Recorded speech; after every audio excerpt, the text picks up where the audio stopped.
Talarico, for what purpose? Mr. Speaker, does the gentlelady yield for a couple questions? Gentlelady for questions. I yield. She yields for questions. Thank you, Representative Gonzalez. Thank you for your powerful words.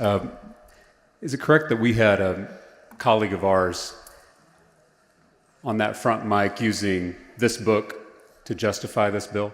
Yes, sir. I believe our colleague quoted Genesis 1:27 about God creating human beings, male and female. Is that correct? Yes.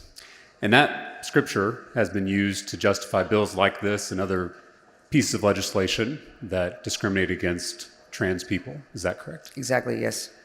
Representative Gonzalez, Genesis is one of my favorite books in the Bible.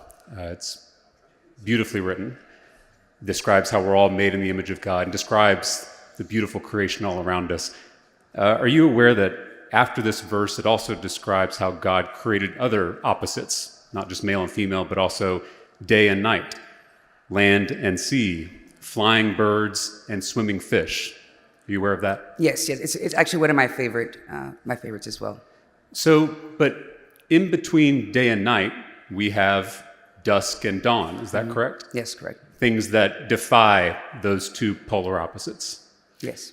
Between land and sea, we have coral reefs, estuaries, beaches, things that blur the lines between land and sea. Is that correct? Correct.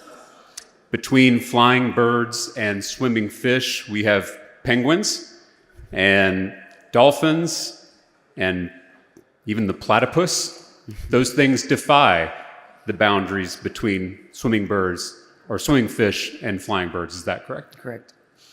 And so I think it should be acknowledged that the poetry in Genesis should never be used to bully or discriminate or pick on people who have less power, whether it's in this state, in this country, or anywhere around the world. Would you say that's a fair statement? Yes. And would you also say that this book has been used to hurt others at plenty of points throughout our history? Yes, yes. And I find that disgusting.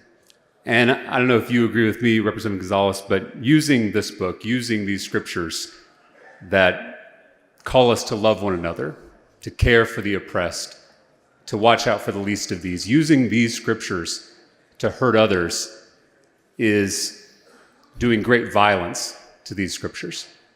Correct, yeah. And would you agree that if we're truly trying to use the teachings in this book, that we should be loving our neighbors, especially our neighbors who are different from us or who have less power than we do? Yes.